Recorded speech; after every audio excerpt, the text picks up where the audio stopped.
Good evening, Ishmael. Well, good morning, Ishmael. How are you?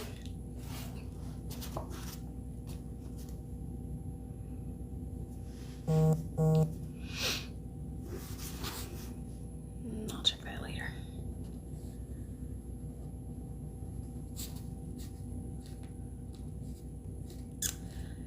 Hello, good evening, everybody. Thank you for joining me this evening or this morning, depending on wherever you are watching this from. You have stumbled upon a book reading. Last week was a little bit different because we had to delay until Wednesday, but you must hopefully are all my regulars, so welcome back. And if you're not a regular and you are brand new, welcome. You have stumbled upon a book reading, and as you can tell, this is what we're reading from today. However, we are just about smack dab in the middle of this book. Yay, thank you. So, if you happen to have missed any of the previous readings of this book, or if you've missed any of the other books that I've read from so far, you can actually hop onto my YouTube channel and you will find all of the books that I have read from listed. Happy Monday. Yes, for real this time, Miss Deborah. Yes, hello. But you'll find all of the previous readings of this book and all of the previous book readings that I have done so far on my YouTube channel. You will also find all of my main Nikki content that I do here on this app. So, you know, in case you have friends or family that don't do TikTok, they can at least see my content via my YouTube. So if you would be so kind as to direct your friends, family, and other various loved ones to my channel, maybe have them subscribe, that would be fantastic. I would greatly appreciate it. But anyway, so we typically wait till about 5 after just for people to get logged on, to grab their favorite drinks. This is water. I suggest you all hydrate like I'm doing right now. You know, get settled into your comfy spot in your house, or, I don't know, make dinner, whatever you feel like doing while you listen to me read. So, and then we'll read for about an hour. Obviously it's guided very much by the lengths of the chapters. So we're on, this book is separated into three parts. We're on the second part right now, chapter 6 of the second book. I think chapter 6 is relatively short. I mean, chapter 6 is relatively short, but chapter 7, I was kind of thumbing through it. Chapter 7 is like really long, guys. Chapter 7's really long. So no matter what time it is, we're going to finish chapter 6 and 7. Oh, wait, then chapter 8's like literally 2 pages long. Oh my Lord. All right. Oh my God. I don't want to split another chapter again. I didn't like doing that, but at some point my eyeballs were just getting tired and I just had to. I don't know. We'll see. I'm going to make no promises about anything this episode. We're just going to play it by ear and see how it goes. All right. Well, with that being said, I hope you all are strapped in and comfy because we're going to get started. Oh, elephant ears! Yes! I like that one. That one's cute. Chapter 6. Oh, real quick, just a thumbs up or some kind of indication that you guys can hear me okay. I'm pretty sure you can, but just to double check. Hearts, thumbs up, anything. Let me know. From Alan? Wait, Alan who? Fantastic. Okay, good. Thumbs up. Ishmael, who's Alan? I'm confused. Oh, your eldest. He's awake. It's in the wee hours of the morning where you're at, my sir. Put your child to bed. But tell him I said thank you. All right. Chapter 6. Although I had longed for home every moment of my absence, I was shocked by it when I arrived. Nothing was as I remembered it. My brothers, my father, and all of the other men had become impossibly crude and brutish. They grunted rather than spoke, scratched themselves and picked their noses, and even relieved themselves in plain sight of the women. And the stink! The noise of the camp was overwhelming too. Barking dogs, bleating sheep, crying babies, and screaming women. How was it that I had never noticed the way they all shrieked at each other and at the children? Even my own mother was changed. Every word out of her mouth was critical, demanding, and imperious. Everything had to be done her way, and nothing I did was good enough. I heard only scorn and anger in her voice when she told me to fetch water, or mind one of the babies, or help Zilpa with the weaving. Whenever she spoke to me, my eyes stung with tears, my throat closed in shame and anger, and I kicked at the dirt. "What is the matter?" she asked 3 times a day. "What is wrong with you?"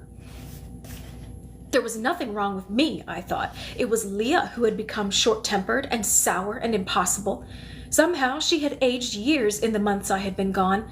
The deep lines of her forehead were often caked with dust, and the grime under her fingernails disgusted me. Of course, I could never voice such disrespect, so I avoided my mother and escaped to the calm of Zilpa's loom and the gentleness of Billa's voice. I even took to sleeping in Rachel's tent, which must have caused Leah some pain. Inna, who I now realized was at least as old as the grandmother herself, scolded me for causing my mother such sorrow, but I was too young to understand that the changes were mine, not my mother's. After a few weeks, I grew accustomed once more to the daily sound and smell of men again, and found myself fascinated by them. I stared at the tiny buds on the baby boys who ran about naked, and I spied upon mating dogs. I tossed and turned on my blanket and let my hands wander over my chest and between my legs and wondered. One night, Inna caught me by the side of Judah's tent, where he and Shua were making another baby. The midwife grabbed my ear and led me away. "It won't be long now, my girl," she told me with a leer. "Your time is coming." I was mortified and horrified to think that Inna might tell my mother where she had found me. Even so, I could not stop thinking about the mystery of men and women. On the nights I was consumed with curiosity and longing, my father and his sons were deep in conversation. The herds would soon be too numerous for the lands at our disposal, and my brothers wanted greater prospects for themselves and their sons. Jacob had begun to dream again, this time about a walled city and a familiar valley in the shoulder between 2 mountains. In his dreams, we were already in Shechem, where his grandfather had poured wine over a pile of stones and called it a holy altar. My brothers liked this dream. They did business in the city and returned to the tents full of stories about the marketplace, where wool and livestock got good prices. Shechem's king, Hamor, was peaceful and welcomed tribes who wished to make the land blossom. Simon and Levi spoke to Hamor's vizier in my father's name and returned to Jacob, all puffed up with themselves over their agreement for a good-sized parcel of land with a well on it. So the tents were taken down and the herds gathered, and we traveled the short distance to the place that the king said could be ours. My mother declared themselves pleased with the valley. "Mountains are where heaven meets earth," said Zilpa, satisfied that she would find inspiration. "The mountains will protect us against bad winds," said Leah, with reason. "I must find a local herb woman to show us what these hills have to offer," Rachel said to Inna. Only Billah seemed unhappy in the shadow of Ebal, which was the name of the mountain on whose side we raised our tents. "It is so big here," she sighed. "I feel lost." We built ovens and planted seed. The herds multiplied, and 3 more of my brothers took wives, young girls who provoked no objections from my mothers. They were of Canaan and knew nothing of the customs of Haran, where mothers are honored for strength as well as beauty. And while my new sisters entered the red tent to please Leah, they never laughed with us. They watched our sacrifice to the Queen of Heaven without interest and refused to learn what to do. "Sacrifices are for men," they said, and ate their sweets. Still, my brother's brides were hard workers and fertile. I acquired many nieces and nephews in Shechem, and the family of Jacob prospered. There was peace in our tents except for Simon and Levi, who dwelt in the ever-widening margins of their own discontent. The well, which had made the land seem such a prize, turned out to be an ancient, crumbling pile of stones that dried out soon after we arrived. My brothers dug another, a back-breaking job that failed in the first place they tried. Simon and Levi were certain that Hamor had purposefully swindled them, and they fed on each other's anger about what they called their humiliation. By the time the second well was giving water, their resentment was as much a part of them as their own names. I was grateful that my path rarely brought me in contact with them. They frightened me with their black looks and the long knives that always hung from their belts. When the air was sweet with spring and the ewes heavy with lambs, my month arrived. As evening gathered on the first night of darkness, I was squatting to relieve myself when I noticed the smear on my thigh. It took me several moments before I understood what I saw. It was brown rather than red. Wasn't it supposed to be red? Shouldn't I feel some ache in my belly? Perhaps I was mistaken and bled from my leg, yet I could find no scrape or scratch. It seemed I had been waiting forever for womanhood, and yet I did not jump up to tell my mothers. I stayed where I was, on my haunches, hidden by branches, thinking, my childhood is over. I will wear an apron and cover my head. I will not have to carry and fetch during the new moon any more, but will sit with the rest of the women until I am pregnant.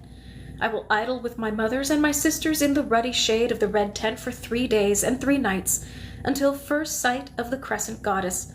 My blood will flow into the fresh straw, filling the air with the salt smell of women.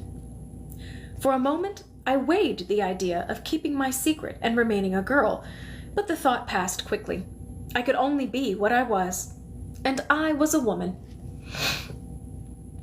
I raised myself up, my fingers stained with the first signs of my maturity, and realized that there was indeed a dull ache in my bowels. With new pride, I carried myself into the tent, knowing that my swelling breasts would no longer be a joke among the women. Now I would be welcome inside any tent when Rachel and Inna attended at a birth. Now I could pour out the wine and make bread offerings at the new moon, and soon I would learn the secrets that pass between men and women. I walked into the red tent without the water I'd been sent for, but before my mother could open her mouth to scold me, I held up my soiled fingers. I am not permitted to carry anything either, Mother.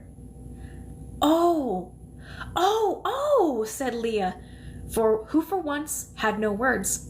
She kissed me on both cheeks, and my aunts gathered around and took turns greeting me with more kisses. My sisters-in-law clapped their hands, and everyone began talking at once. Inna ran in to find out what the noise was about, and I was surrounded by smiling faces. It was nearly dark, and my ceremony began almost before I realized what was happening. Inna brought a polished metal cup filled with fortified wine, so dark and sweet I barely tasted its power. But my head soon floated while my mothers prepared me with henna on the bottoms of my feet and on my palms. Unlike a bride, they painted a line of red from my feet up to my sex, and from my hands they made a pattern of spots that led to my navel. They put kohl on my eyes. "So you will be far-seeing," said Leah, and perfumed my forehead and my armpits. "So you will walk among flowers," said Rachel. They removed my bracelets and took my robe from me. It must have been the wine that prevented me from asking why they took such care with paint and scent, yet dressed me in the rough homespun gown used for women in childbirth and as a shroud for the afterbirth after the baby came. They were so kind to me, so funny, so sweet. They would not let me feed myself, but used their fingers to fill my mouth with the choicest morsels. They massaged my neck and my back until I was as supple as a cat. They sang every song known among us. My mother kept my wine cup filled and brought it to my lips so often that soon I found it difficult to speak, and the voices around me melted into a loud, happy hum. Zebulun's wife, Ahava, danced with her pregnant belly to the clapping of hands. I laughed until my sides ached. I smiled until my face hurt. It was good to be a woman. Then Rachel brought out the teraphim, and everyone fell silent. The household gods had remained hidden until that moment. Although I had been a little girl when I'd seen them last, I remembered them like old friends. The pregnant mother, the goddess wearing snakes in her hair, the one that was both male and female, the stern little ram. Rachel laid them out carefully and chose the goddess wearing the shape of a grinning frog. Her wide mouth held her own eggs for safekeeping, while her legs were splayed in a dagger-shaped triangle, ready to lay 1,000 more. Rachel rubbed the obsidian figure with oil until the creature gleamed and dripped in the light of the lamps. I stared at the frog's silly face and giggled, but no one laughed with me. In the next moment, I found myself outside with my mother and my aunts. We were in the wheat patch in the heart of the garden, a hidden place where grain dedicated to sacrifice was grown. The soil had been tilled in preparation for planting after the moon's return, and I was naked, lying face down on the cool soil. I shivered. My mother put my cheek to the ground and loosed my hair around me. She arranged my arms wide. "To embrace the earth," she whispered. She bent my knees and pulled the soles of my feet together until they touched. "To give the first blood back to the land," said Leah. I could feel the night air on my sex, and it was strange and wonderful to be so open under the sky. My mothers gathered around, Leah above me, Bella at my left hand, Zilpa's hand on the back of my legs. I was grinning like the frog, half asleep, in love with them all. Rachel's voice behind me broke the silence. "Mother, Inanna, Queen of the Night, accept the blood offering of your daughter. In her mother's name, in your name. In her blood may she live. In her blood may she give life." It didn't hurt. The oil eased the entry, and the narrow triangle fit perfectly as it entered me. I faced the west while the little goddess faced east as she broke the lock on my womb. When I cried out, it was not so much pain, but surprise, and perhaps even pleasure, for it seemed to me that the queen herself was lying on top of me, with Dumuzi, her consort, beneath me. I was like a slip of cloth, caught between their love-making, warmed by the great passion. My mothers moaned softly in sympathy. If I could have spoken, I would have reassured them that I was perfectly happy, for all the stars of the night sky had entered my womb behind the legs of the smiling little frog goddess. On the softest, wildest night since the separation of land and water, earth and sky, I lay panting like a dog and felt myself spinning through the heavens, and when I began to fall, I had no fear. The sky was pink when I opened my eyes. Inna was crouched beside me, watching my face. I was lying on my back, my arms and legs wide like the spokes of the wheel, my nakedness covered by my mother's best blanket. The midwife helped me to my feet and led me back to a soft corner in the red tent, where the other women still slept. "Did you dream?" she asked me. When I nodded that I had, she drew close and said, "What shape did she take?" Oddly, I knew what she wanted to know, but I didn't know what to call the creature that had smiled at me. I had never seen anything like her. Huge, black, a toothy grin, skin like leather. I tried to describe the animal to Inna, who seemed puzzled. Then she asked, "Was she in the water?" I said yes, and Inna smiled. "I told you that water was your destiny. That is a very old one. Tawaret, an Egyptian goddess who lives in the river and laughs with a great mouth. She gives mothers their milk and protects all children." My old friend kissed my cheeks and then pinched them gently. "That is all I know of Tawaret, but in all my years I never knew a woman who dreamed of her. It must be a sign of luck, little one. Now sleep." My eyes did not open until evening, and I dreamed all day about a golden moon growing between my legs, and in the morning I was given the honor of being the first one outside to greet the first daylight of the new moon. When Leah went to tell Jacob that his daughter had come of age, she found that he already knew. Inbu had spoken of it to Levi, who whispered to his father of abominations. The Canaanite woman had been shocked by the ritual that had brought me into the ancient covenant of earth, blood, and the sky. Inbu's family knew nothing of the ceremony for opening the womb. Indeed, when she married my brother, her mother had run into the tent to snatch the blood-stained blanket of her wedding night, just in case Jacob, who had paid the full bride price, wanted proof of her virginity, as though my father would wish to look upon a woman's blood. But now Inbu had told Levi of the sacrifice in the garden, or at least what she had guessed of it, and he went to our father Jacob. Men knew nothing of the red tent or its ceremonies and sacrifices. Jacob was not pleased to learn of them. His wives fulfilled their obligations to him and to his God. He had no quarrels with them or their goddesses, but he could no longer pretend that Laban's teraphim were not in his house, and he could not abide the presence of gods he had forsworn.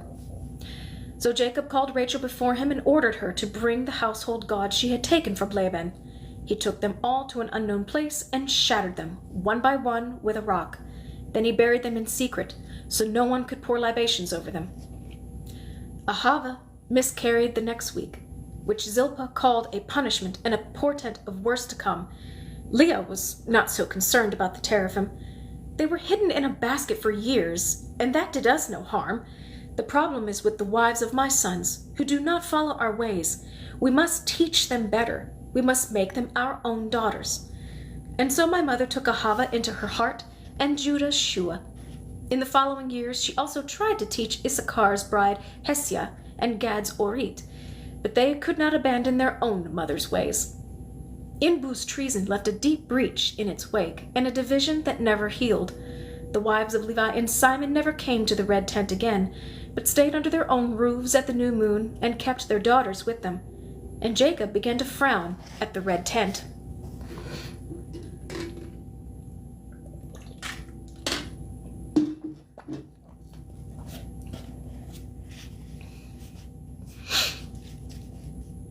With every new moon, I took my place in the red tent and learned from my mothers how to keep my feet from touching the bare earth and how to sit comfortably on a rag over straw. My days took shape in relation to the waxing and waning of the moon. Time wrapped itself around the gathering within my body, the swelling of my breasts, the aching anticipation of release, the 3 quiet days of separation and pause. Although I had stopped worshipping my mothers as perfect creatures, I looked forward to those days with them and the other women who bled. Once, when it happened that only my mothers and I sat in the tent, Rachel remarked that it was like the old days in Haran. But Leah said, "It is not the same at all. Now there are many to serve us, and my daughter sits on the straw with us." Bilhah saw that my mother's words bruised Rachel's heart, for she still longed for a daughter and had not given up hope. My gentle aunt said, "Ah, but Leah, it truly is pleasant with the 5 of us again. How Ada would have smiled." My grandmother's name worked its usual charm, and the sisters relaxed in memory of her. But the damage had been done, and the old chill between Leah and Rachel returned to the women's quarters. Not long after we settled in the shadow of Ebal, Inna and Rachel delivered a large breech baby boy to one of our bondswomen. The mother lived, something rarely seen with foot-first babies in that place. Soon, women from the hillsides and even from far down in the valley began to send for them at the first sign of a difficult birth. It was rumored that Inna and Rachel, but especially Rachel, who was blood kin to the line of Mamre, possessed powers to appease Lamashtu and Lilake, ancient demons said to thirst after newborn blood and much feared by the local people. Many times I walked out with my aunt and the old midwife, who found it easier to lean on her walking staff without a bag on her shoulder. The hill folk were shocked that they took an unwed girl like me to visit birthing women, but in the valley they did not seem to care, and the first-time mothers, some younger than I, asked that I be the one to hold their hands and look into their eyes when the pains bore down hard. Though I was certain my teachers knew everything about delivering babies, Rachel and Inna tried to learn what they might from women wherever they went. They were pleased to discover an especially sweet mint that grew in the hills. It settled the stomach quickly and was a blessing for those who suffered from bloating and vomiting during pregnancy. But when Inna saw how some of the hill women painted the mother's body with yellow spirals to fool the demons, she curled her lip and muttered that it did nothing but irritate the skin. There was one great gift that my teachers learned from the women of Shechem's valley. It was not an herb or a tool, but a birth song, and the most soothing balm that Inna or Rachel had ever used.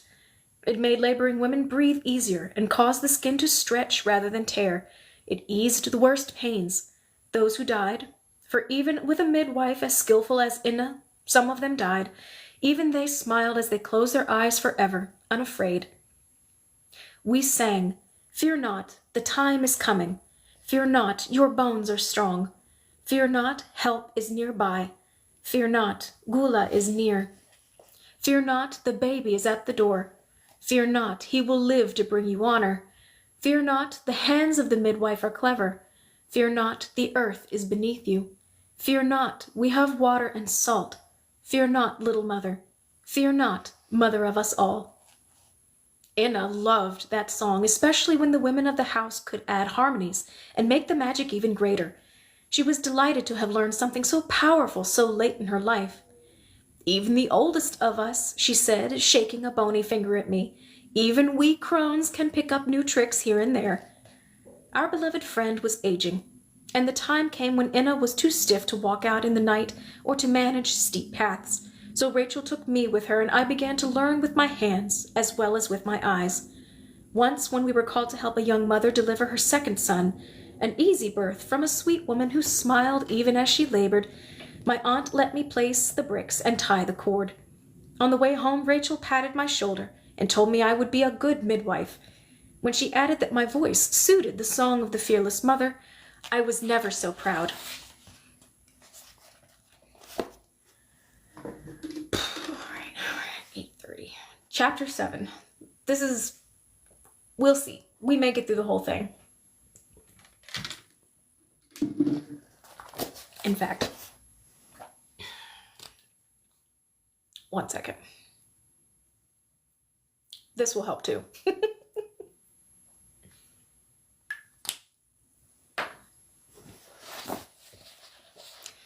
Chapter 7. Sometimes we were called to assist a laboring mother who lived within sight of the city. Those trips were my special delight. The walls of Shechem awed me more than the misty mountains that inspired sacrifices from Jacob and Zilpah. The minds that had conceived such a great project made me feel wise, and the force of the sinews that had built the fortress made me feel strong. Whenever I caught sight of the walls, I could not look away.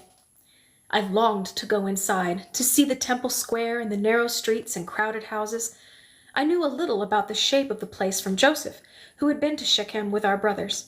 Joseph said that the palace where Hamor the king lived in splendor with his Egyptian wife and 15 concubines contained more rooms than I had brothers. Joseph said that Hamor had more servants than we had sheep. Not that a dusty shepherd like my brother could even hope for a peek inside such a grand house.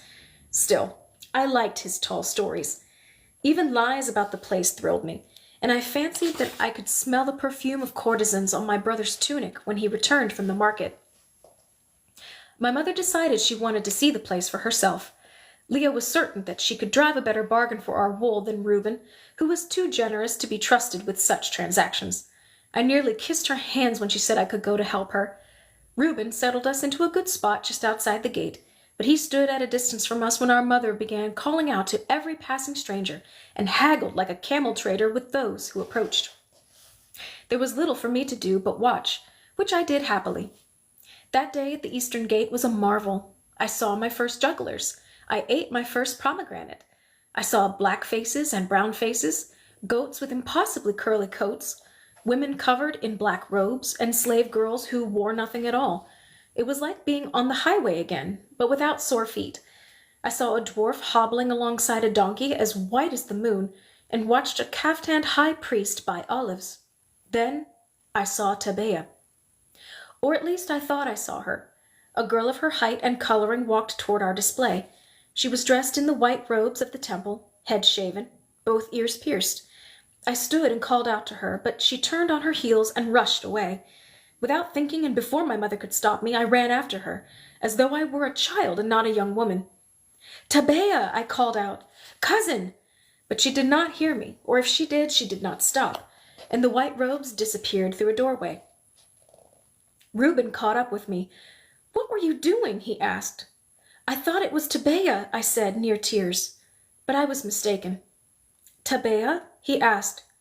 "A cousin from Esau. You don't know her," I said. "I'm sorry I made you chase me. Is mother angry?" He laughed at the foolishness of my question, and I laughed too. She was furious, and I had to sit facing the wall the rest of the afternoon. But by then my light heart had gone out of me, and I was content just listening to the sounds of the marketplace, nursing memories of my lost friend. After our return from that trip, a messenger arrived from the city. She wore a linen robe and beautiful sandals and would speak only to Rachel. "One of the women in the king's household is about to deliver," she said to my aunt. "Hamor's queen calls for the midwives from Jacob's house to attend her." Leah was not pleased when I began to prepare my kit for the journey. She went to Rachel and asked, "Why not take Inna to the queen with you? Why do you insist on taking Dinah away from me, just when there are olives to harvest?" My aunt shrugged. "You know that Inna cannot walk as far as the city any longer. If you wish me to take a slave, I will, but the queen expects 2 of us, and she will not be so disposed to buy your woolens if I walk into the palace without skilled assistance." Leah glared at her sister's smooth words, and I dropped my eyes to the ground so that my mother could not see how much I longed to go. I held my breath as my mother decided. "Pah!" she said, throwing up her hands and walking away. I clapped my hands over my mouth to keep from crowing, and Rachel grinned at me like a child who had outfoxed her elders. We finished our preparations and dressed in festival robes, but Rachel stopped me before we walked out and braided my hair into smooth ropes. "Egyptian style," she whispered. Bilhah and Zilpah waved us off, but Leah was nowhere to be seen as we headed into the valley with the messenger. Walking through the gates of the city that first time, I was sorely disappointed. The streets were smaller and dustier than I imagined. The smell was an awful mixture of rotten fruit and human waste. We moved too quickly to see inside the dark hovels, but I could hear and smell that the goats lived with their owners, and I finally understood my father's disdain for city dwelling. Once we crossed the threshold of the palace, we entered a different world. The walls were thick enough to block out the sounds and smells of the street, and the courtyard in which we stood was spacious and bright. A naked slave approached and motioned for us to follow her through one of the doorways into the women's quarters, and then into the room where the mother-to-be panted on the floor. She was about my age, and by the look of her, early in her labor. Rachel touched her belly and examined the womb and rolled her eyes at me. We had been summoned for the most straightforward of births. Not that either of us minded. A trip to the palace was an adventure for which we were grateful. Soon after we met the mother, Hamor's queen walked into the room, curious to see the hill-bred midwives. The queen, who was called Rennefer, wore a gossamer linen sheath covered by a tunic of turquoise beads, the most elegant clothing I had ever seen. Even so, my aunt was not outshone by the lady. Old as Rachel was, lined by sun and work, crouched on the floor with her hand between the legs of a woman in travail, even so my aunt glowed her golden light. Her hair was still lustrous, and her black eyes sparkled. The women looked at each other with approval and nodded their greeting. Rennefer raised her gown above her knees and squatted on the other side of Ashnan, for that was the name of the young mother who huffed and moaned more in fear than pain. The 2 older women began to talk about oils that might ease the baby's head, and I was impressed both at how much the noble woman knew of birthing, and at Rachel's ease in conversing with a queen. Ashnan, it turned out, was the daughter of the queen's nursemaid. The woman on the bricks had been a playmate of her own son's infancy and his milk sister, just like Joseph and me. The nursemaid had died when the children were still babies, and Rennefer had been tender toward the girl ever since, and was even more so now that she was pregnant by Hamor. Ashnan was his newest concubine. All this we learned from Rennefer, who stayed beside Ashnan from noon until nearly sunset. The mother was strong and all the signs were good, but the birth went slowly. Strong pangs were followed by long pauses, and when Ashnan fell asleep late in the afternoon, exhausted by her labors, Rennefer took Rachel to her own chamber for refreshment, and I was left to watch the mother. I was nearly asleep myself when I heard a man's voice in the antechamber. I should have sent word, though, through the slave girl, but I didn't think of it. I was bored and stiff from sitting for so many hours, so I rose and went myself. His name was Shalem. He was a firstborn son, the handsomest and quickest of the king's children, well liked by the people of Shechem. He was golden and beautiful as a sunset. I dropped my eyes to the ground to keep from staring, as though he were a 2-headed goat or something else that defied the order of things. And yet he did defy nature. He was perfect. To avoid looking up into his face, I noticed that his fingernails were clean and that his hands were smooth. His arms were not black from the sun like my brother's, though neither were they stickly. He wore only a skirt, and his chest was naked, hairless, and well-muscled. He was looking at me, too, and I shuddered at the stains on my apron. Even my festival tunic seemed shabby and drab compared to the gleaming homespun of the simple garment he wore at home. My hair was awry and uncovered. My feet were dirty. I began to hear the sound of breathing, without knowing if it was my own or his. Finally, I could not help myself and lifted my eyes to his. He stood taller than me by a handbreadth. His hair was black and shining, his teeth straight and white. His eyes were golden or green or brown. In truth, I did not look there long enough to discern their color because I had never been greeted with such a look. His mouth smiled politely, but his eyes sought the answer to a question I did not fully understand. My ears rang. I wanted to run, and yet I did not wish to end this strange agony of confusion and need that came upon me. I said nothing. He was disconcerted, too. He coughed into his fist, glanced toward the doorway where Ashnan lay, and stared at me. Finally, he started a question about his milk sister. I must have said something, though I have no memory of my words. All I remember is the ache in the moment when we met in that bare little hallway. It amazes me to think of all that happened in the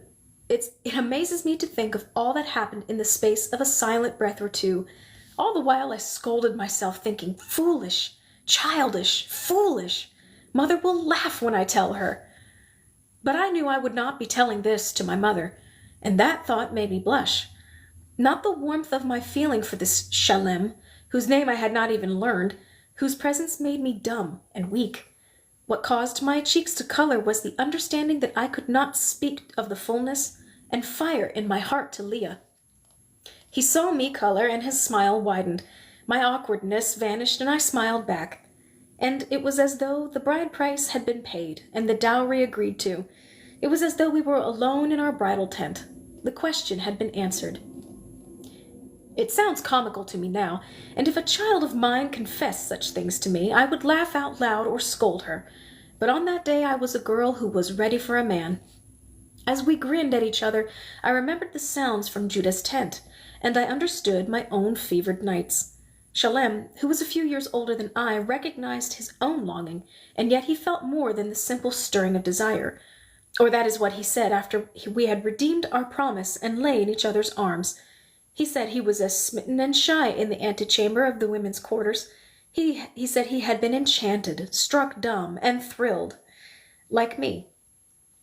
I do not think we spoke another word before Rachel and the queen swept into the room and pulled me back into the birth chamber. I did not have time to think of Shalem then, for Ashnan's water broke and she delivered a big, healthy boy who barely ripped her flesh. "You will heal in a week," Rachel told the girl, who sobbed with relief that it was done.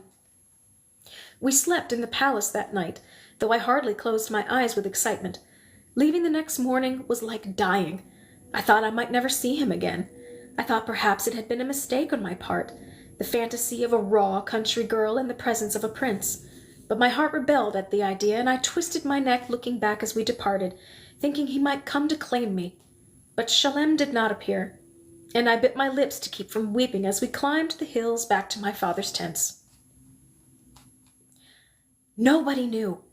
I thought they would all see it in me. I thought that Rachel would guess at my secret and pry the story from me as we walked home. But my aunt wanted only to talk about Renifer, who had praised her skills and given her a necklace of onyx beads.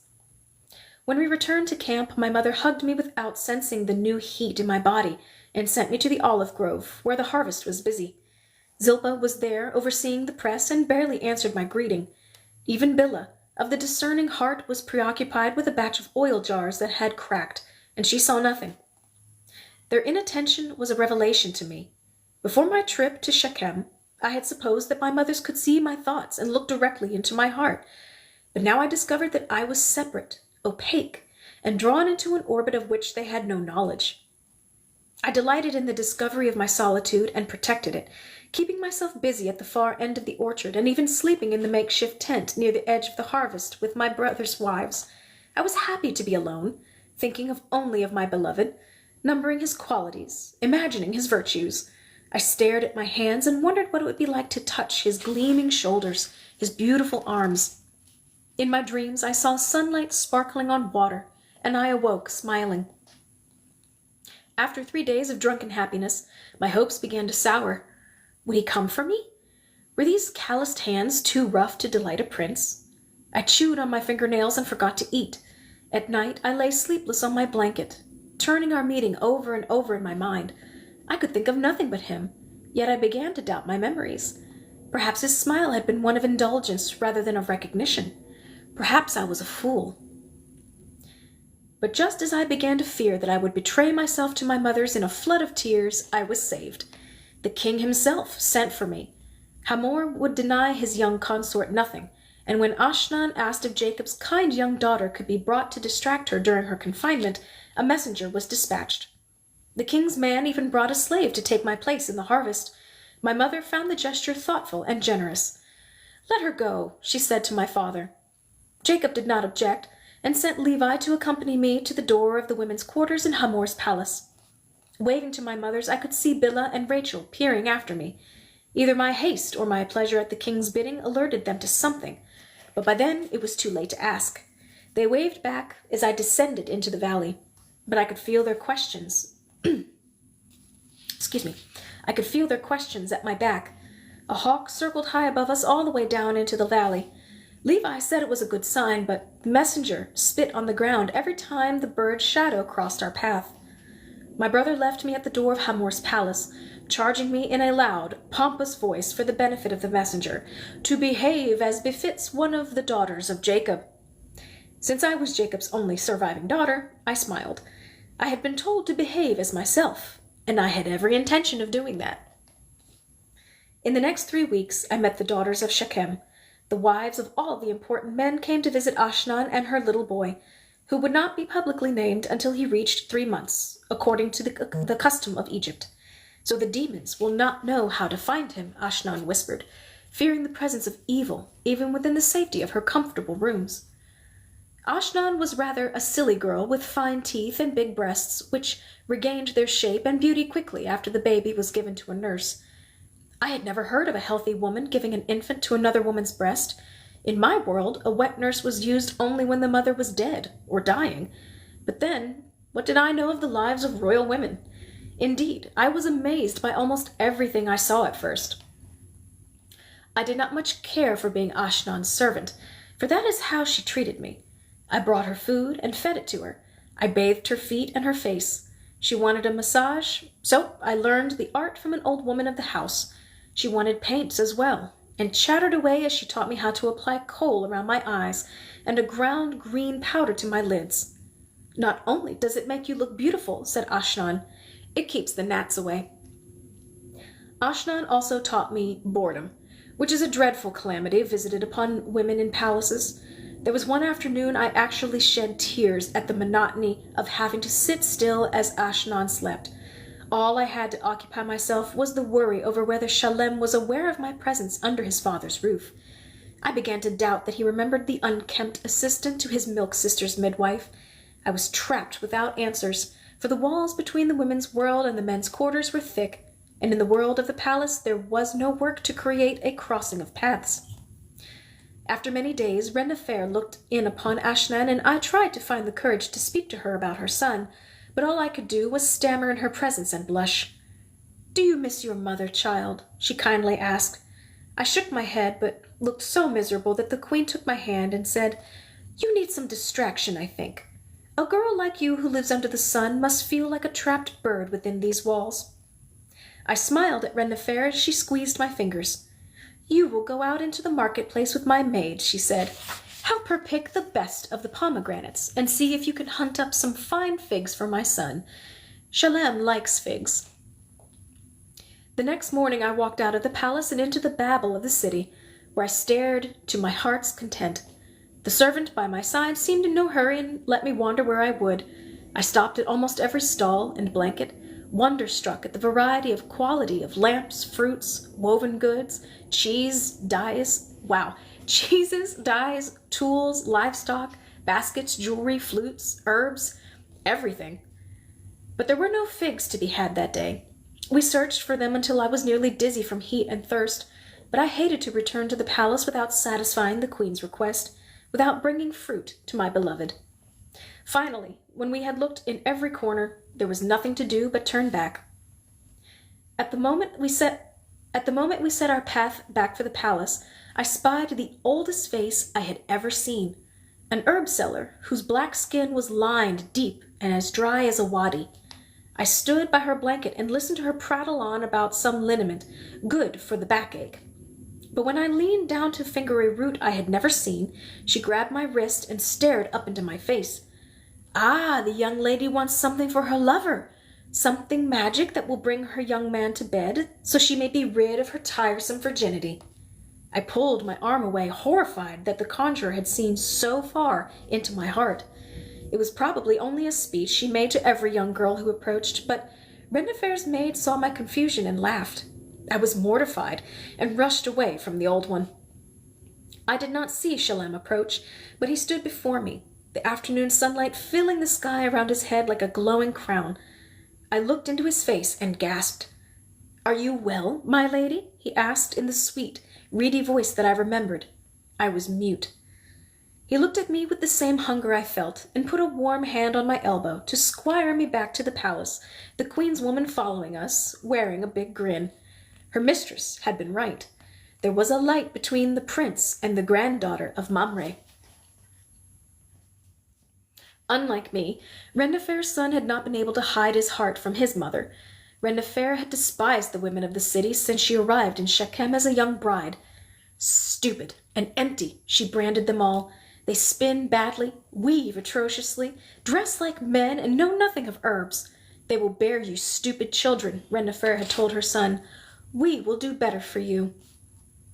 Rennefer had been impressed by the bearing of the midwife from the hills, and she had liked the looks of the girl carrying her bag, too. She approved of my height and the strength of my arms, my coloring and the way I carried my head. The fact that one as young as I was already walking in a midwife's path told her I was no fool.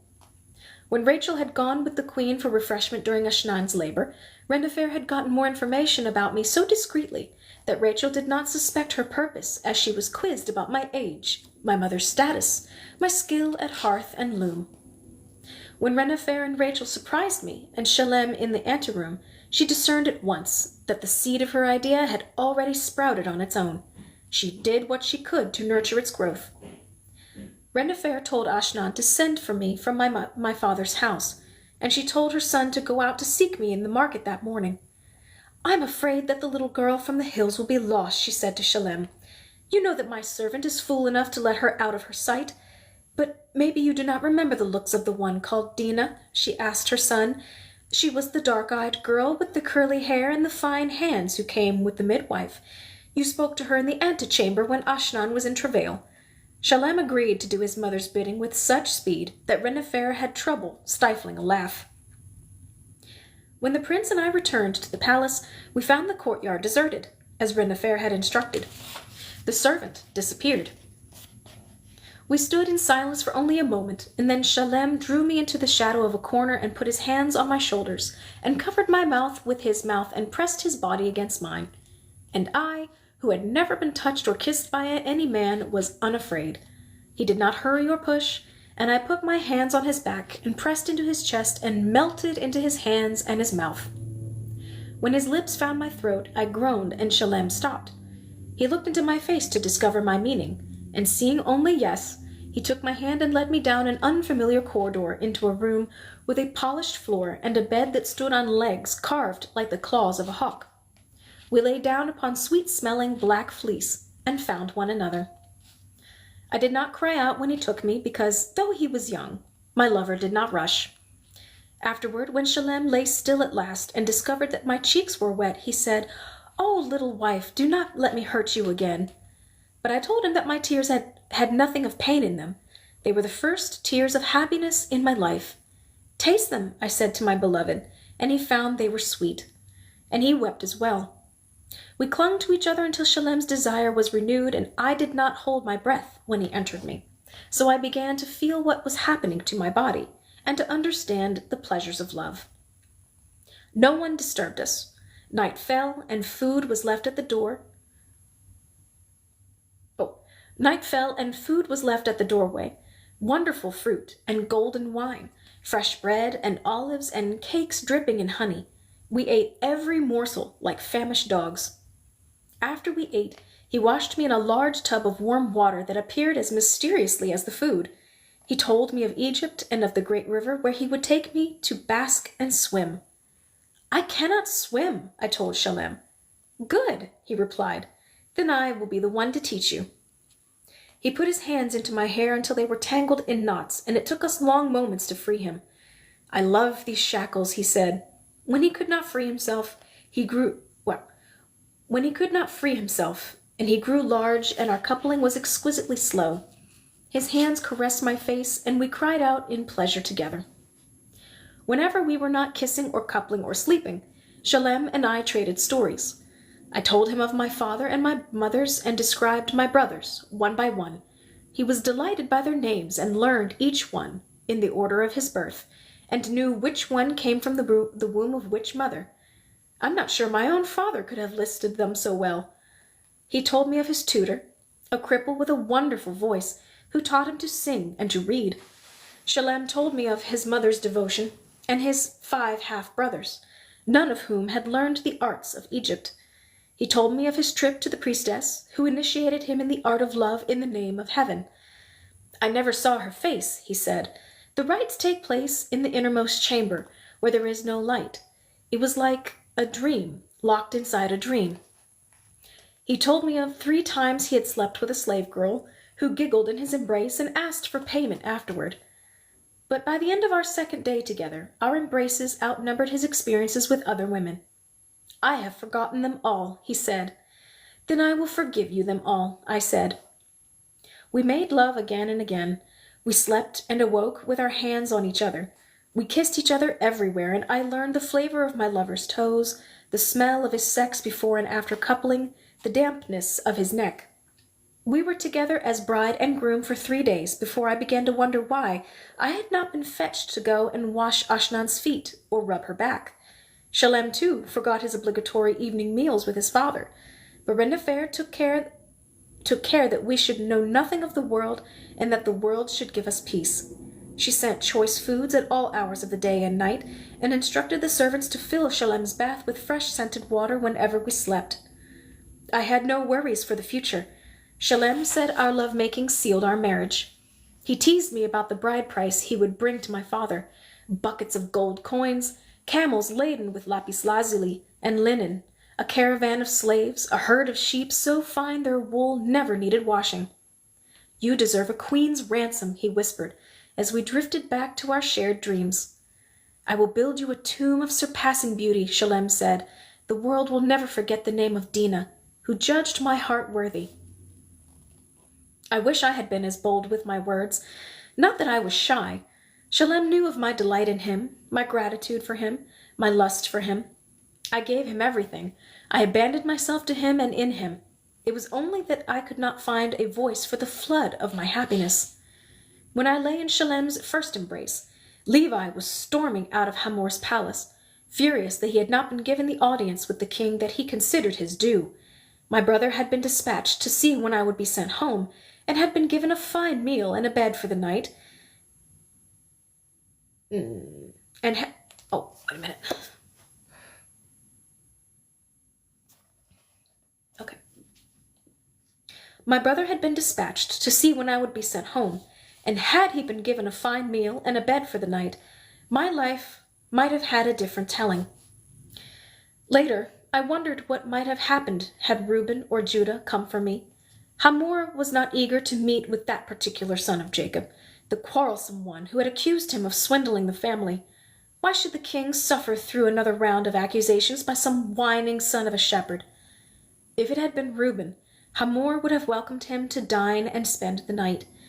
Indeed, if it had been any of the others, even Joseph, he would have received a fine welcome. Hamor approved of Jacob nearly as much as his queen liked Jacob's wives. The king knew that my father tended his flocks with such skill that he had quickly become the richest shepherd in the valley. Jacob's wool was the softest, his wives skilled, and his sons loyal.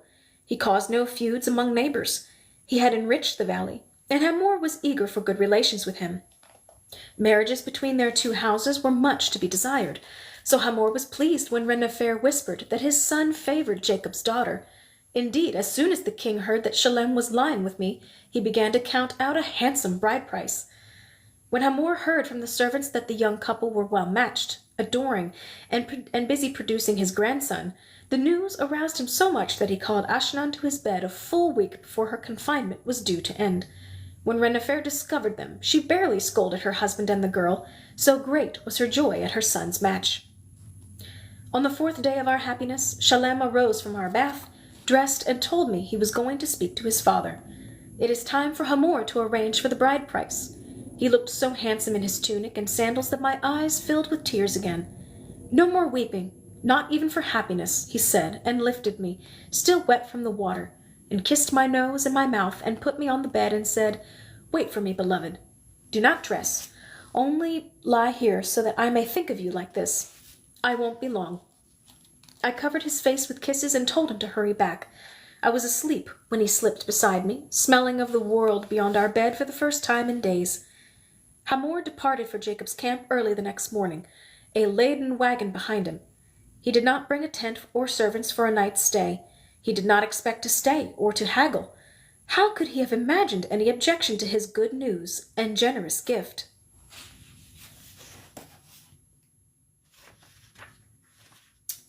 How far do we have?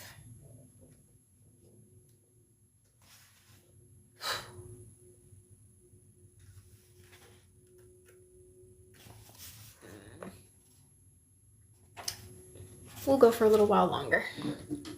We still have a ways to go.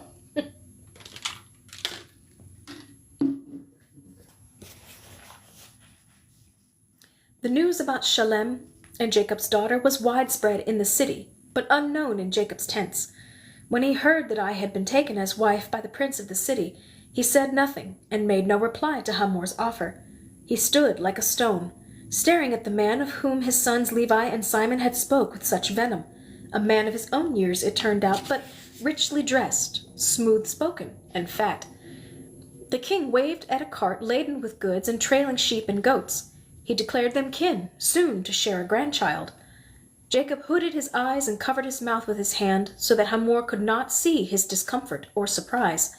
He nodded as Hamor praised his daughter's beauty. Jacob had given no thought to a marriage for his daughter, although his wife had begun to speak of it. She was of age, to be sure, but Jacob was uneasy about this match, although he could not say why, and he felt his neck stiffen at Hamor's expectation that he would do as he was told. He searched his mind for a way to postpone a decision, a way to regain the upper hand. "I will discuss this with my sons," he told the king, with more force than he meant. Hamor was stung. "Your daughter is no virgin, Jacob," the king pressed. "Yet here is a bride price fit for a virgin princess of Egypt, more than my own father gave for my wife. Not that your daughter is unworthy of this and more. Name what you wish and it is yours, for my son loves the girl, and I hear she is willing, too." And here Hamor smiled a bit too broadly for Jacob's taste. He did not like to hear his daughter spoken of so crudely, even though he could not quite conjure up the image of Dinah's face.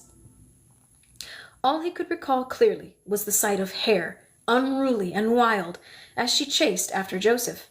The memory came from long ago. "I will wait for my sons," said Jacob, and he turned away from the king, as though the lord of Shechem were no more than a shepherd, and left it to his wives to welcome the king with drink and food. But Hamor saw no reason to stay and headed back to his palace, trailing his gifts behind him. Jacob called for Leah and spoke to her in the hardest words he had ever used with a wife. "Your daughter is no longer a girl," he said. "You were insolent to keep this from me. You have overreached before, but never to shame me. And now this." My mother was as surprised as her husband and pressed Jacob for news of her daughter. "The prince of Shechem has claimed her. His father comes to pay the full bride price of a virgin. And so I assumed that she was until she went within the walls of that dung heap of a city." Jacob was bitter. "She is of Shechem now, I suppose, and of no use to me." Leah was furious. "Go seek out your wife, my sister," she said. "It was Rachel who took her there. Rachel is the one with eyes for the city, not me, husband. Ask your wife. And the smell of bile rose from my mother's words. I wonder if she thought of me at all then, if she suffered over whether I had consented or cried out, if her heart reached out to discover whether I wept or rejoiced. But her words spoke only of the loss of a daughter, gone to the city where she would reside with foreign women, learn their ways, and forget her mother. My father called for Rachel next. "Husband," she cried, smiling as she approached him, "I hear there are happy tidings." But Jacob did not smile. "I do not like the city or its king," he said, "but I like even less an untrustworthy daughter and a lying wife." "Say nothing you will regret," replied Rachel. "My sister sets you against me, and against your only daughter, who is beloved of your mother at Mamre. This is a good match. The king says they are fond, does he not? Have you forgotten your own fire, husband? Have you grown so old that you do not remember that longing?" Jacob's face betrayed nothing. He looked long at Rachel, and she returned his gaze. "Give them your blessing, husband," Rachel said. "Take the wagons laden with silver and linen, and give Hamor the welcome due a king. You are the master here. There is no need to wait." But Jacob stiffened at Rachel's insistence. "When my sons return from their travels, I will decide." Hamor could not recall ever being treated so badly. Even so, he was well disposed toward Jacob. "A good ally, I think," he told Shalem the next day, "but an enemy to avoid. He is a proud man," Hamor said. "He does not like to lose control of his family's fate. Odd that he should not yet know how children stop serving their parents once they are grown, even daughters." But Shalem pressed his father to return as soon as possible. "I love the girl," he said. Hamor grinned. "Fear not, the girl is yours. No father would want her back as she is now. Go back to your wife, and let me worry about the father." Another week passed, and my husband and I grew to love each other in subtler ways, with caresses and endearments. My feet did not touch ground. My face ached from smiling. And then I received a special wedding gift. Bilhah came to see me. My aunt appeared at the palace gate asking for Dinah, wife of Shalem. She was first taken to Renefer, who plied her with questions about Jacob's hesitancy over her husband's offer. The queen asked about Leah and Rachel as well, and told Bilhah not to leave the palace without gifts for her daughter-in-law's family. And then Renefer herself brought my aunt to me.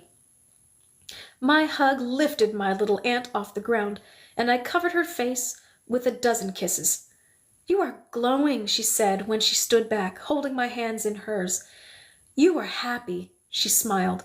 "It is wonderful that you should find such happiness. I will tell Leah, and she will be reconciled." "Is my mother angry?" I asked, bewildered. "Leah believes Rachel sold you into the hands of evil.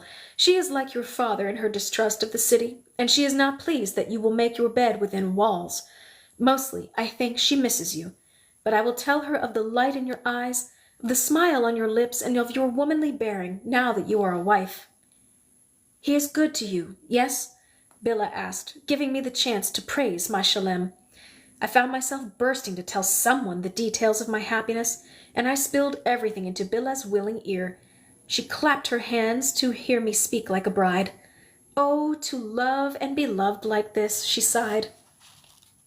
Bilhah ate with me and peeked at Shalem. She agreed that he was beautiful, but refused to meet him.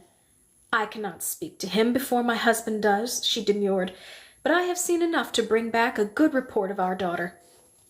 In the morning she embraced me and left with Reuben, who had brought her. She carried the word of my happiness into my father's tents, but her voice was drowned out by the shouts of my brothers, who called me harlot, and Jacob did nothing to stop their foul mouths. Simon and Levi had returned to our father after several days, defeated in a secret purpose. They had been in Ashkelon seeking trade not merely for the family's goats and sheep, wool and oil, but to speak with slave traders, whose business could yield far greater wealth than any hard-earned harvest of the earth. Simon and Levi wanted wealth and the power it would bring them, but they had no hope of inheriting those from Jacob. It was clear that Reuben would get their father's birthright, and the blessing would go to Joseph. So they were determined to carve out their own glory, however they could. But Levi and Simon discovered that the slavers wanted nothing but children. Business was bad. Too many traders had weakened the market, and now they were assured of a good price only for healthy youngsters. My brothers could get nothing at all in trade for the 2 old serving women they had from their wives' dowries. They returned home thwarted and bitter. When they heard that Hamor had offered my father a king's bride price for me, they raised their voices against the marriage, sensing that their own positions would be diminished by such an alliance. Jacob's house would be swallowed up in the dynasties of Shechem, and while Reuben might expect to become a prince, they and their sons would remain shepherds, poor cousins, nobodies. We will be lower than Esau, they muttered to each other and to the brothers over whom they still held sway, Zebulun, Issachar, and Naphtali, of Leah's womb, and Zilpah's Gad and Asher. When Jacob called all his sons to his tent to consider Hamor's offer, Simon raised his fist and cried, "Revenge! My sister has been ravaged by an Egyptian dog." Reuben spoke on behalf of Shalem. "Our sister did not cry out," he said, "nor does the prince cast her aside." Judah agreed. "The size of the bride price is a compliment to our sister, to our father, and to all the house of Jacob. We will become princes ourselves. We would be fools not to take the gifts that the gods give us. What kind of idiot mistakes a blessing for a curse?" But Levi ripped his clothing as though mourning my death, and Simon warned, "This is a trap for the sons of Jacob. If we permit this marriage, the flesh pots of the city will consume my sons and my brother's sons. This marriage displeases the God of our father," he said, challenging Jacob to disagree. Their voices grew loud, and my brothers glared at one another across the lamps, but Jacob did not let his own thoughts be known. "The uncircumcised dog rapes my sister every day," Simon thundered. "Am I to permit this desecration of our only sister, my own mother's daughter?" At this, Joseph pulled a skeptical face and half whispered to Reuben, "If my brother is so concerned about the shape of our brother-in-law's penis, let our father demand his foreskin for a bride price. Indeed, let all the men of Shechem become like us. Let them pile up their membranes as high as my father's tent pole, so that their sons and ours will piss the same and rut the same, and none will be able to tell us apart. And thus will the tribe of Jacob not grow not merely in generations to come, but even tomorrow."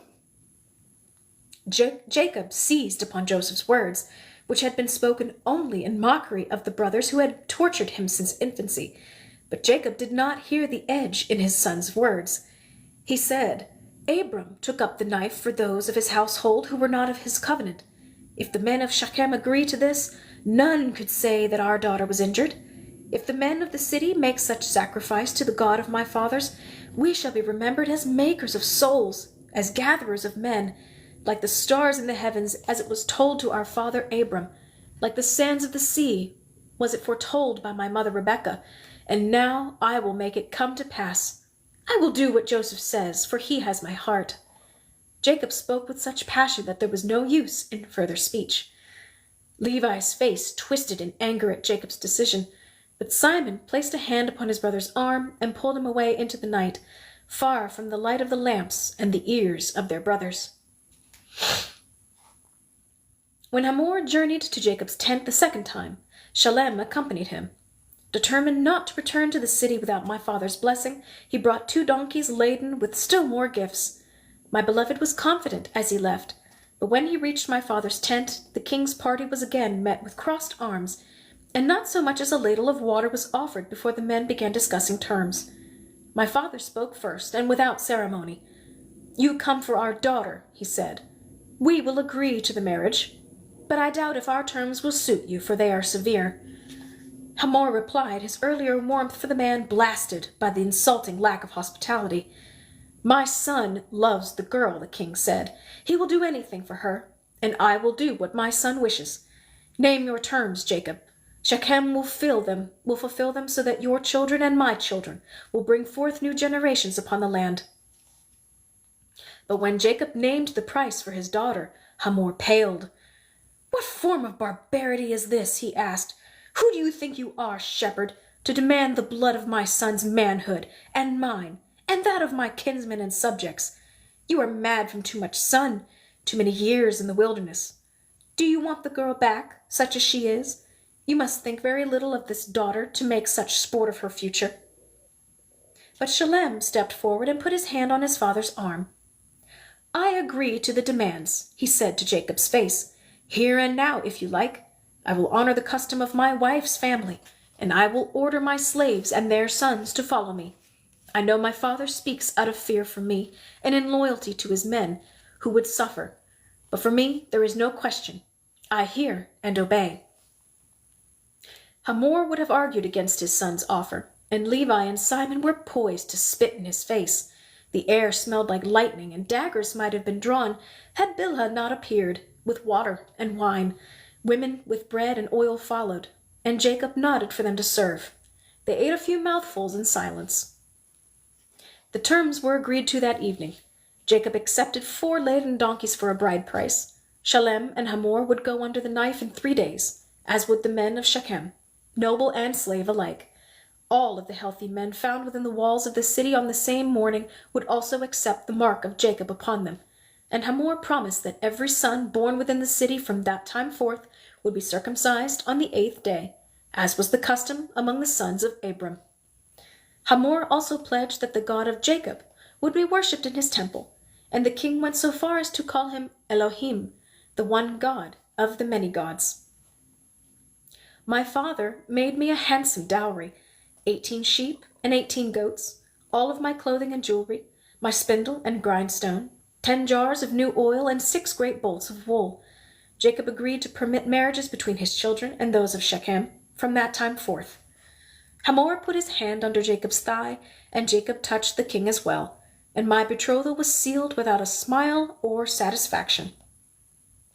That same night Shalem slipped away from his father's tent and back into our bed with the news. "You are a married woman now, and not merely a ruined girl," he whispered, waking me before the first light of morning. I kissed him and pushed him away. "Well then, now that I am wed, and you may not put me aside, I may tell you that my head aches, and I cannot receive my lord at this moment," I said, gathering my robe about my shoulders, and feigning a great yawn even as I slipped my hand between my husband's legs. "You know, my lord, that women only submit to the caresses of their husbands. They do not enjoy the rough use of their bodies." Shalem laughed and pulled me down on the bed, and we made love with great tenderness that morning. It was a reunion after what had been our longest parting since the day he found me in the market and led me to his bed, which we had made ours. We slept late into the day, and only after we had eaten did he tell me my father's demand. I grew cold, and my stomach turned. In my mind's eye I saw my beloved in agonies of pain, saw the knife cut too deep, the wound fester, and Shalem dying in my arms. I burst into tears like a little child. Shalem made light of it all. "It is nothing," he said, "a flesh wound. And I hear that afterward my pleasure for you will be even greater than it is now. So prepare yourself, woman. I will be upon you night and day." But I did not smile. I shivered with a cold that entered my bones and would not leave. Renefer tried to reassure me too. She was not displeased at the bargain her husband had struck. "In Egypt," she said, "they take boys for circumcision when their voices change. It is a merry enough time. They chase the boys and catch them, and afterward they are petted and fed on every sweet and savory thing they ask for. Rest assured, they all survive." "We will have my guard do the deed," she said. "Nehesi has dispatched many a foreskin. I can care for the pain, and you will help me, little midwife." She rattled on about how easy it would be, and then whispered, with a knowing leer, "Do you not find the male member more attractive without its hood?" But I found nothing amusing about Shalem's test, and I did not return my mother-in-law's smile. The 3 days passed. I clung to my husband like a wild thing those nights, and tears ran down my face even as I reached greater pleasure than before. My husband licked the water from my cheeks and ran his salty tongue the length of my body. "I will tease you about this when our first son is born," he whispered, as I lay on his chest, still shaking with cold. The appointed hour arrived. Shalem left me at dawn. I stayed in bed, pretending to sleep, watching him wash and dress through closed eyes. He leaned down to kiss me, but I did not turn my face up to meet his lips. I lay there alone, counting my hatred. I hated my father for asking such a terrible price. I hated my husband and his father for agreeing to pay it. I hated my mother-in-law for smoothing the way.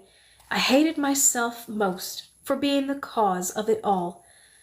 I lay on the bed, huddled beneath blankets, shivering with anger and fear and unrecognized foreboding, until he was brought back to me. It was done in the king's antechamber. Shalem was first, and then his father Hamor. Nehesi said that neither king nor prince cried out. Ashnan's little son followed and wailed, but the little one did not suffer long, since he had a full breast to console him. The men of the household and the few poor souls who had not disappeared to the countryside outside the walls were not so lucky. They felt the knife keenly, and many screamed as though they were murdered.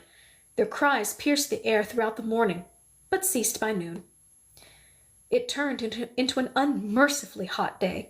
There was no breeze or cloud, and even within the thick walls of the palace the air was damp and heavy. The recovering men sweated through their clothing and soaked the beds where they slept.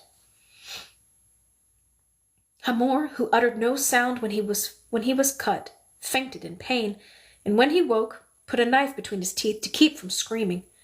My Shalem suffered too, though not as badly. He was younger, and the salve seemed to ease him, but for him too the only complete remedy was sleep. I dosed him with a sleeping draught, and whenever he roused, he was thick-headed and weary, slack-jawed and dazed.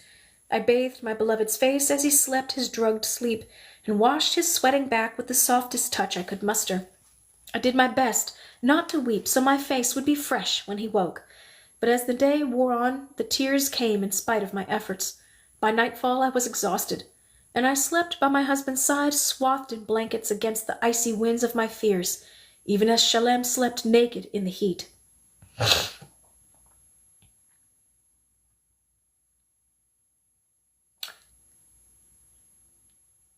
And that is where we will stop for tonight. I know, I'm evil. For any of you who know this book, you know what's coming next. You know I'm evil for stopping here. I'm sorry. All right.